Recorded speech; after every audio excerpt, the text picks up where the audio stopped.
في ولاية أضرار. كان إقبال كبير وكبير جدا لساكنة ولاية أضرار. المحل تاع الحاج قريفة راهو في السوق أنفاس المتجر، السوق التجاري في طريق الحطاب.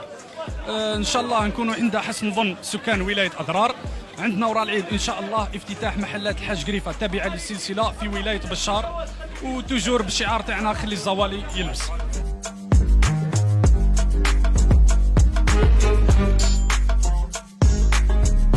شكر الحاج قريفه على هذا الانجاز الذي قدمه لولايه اضرار.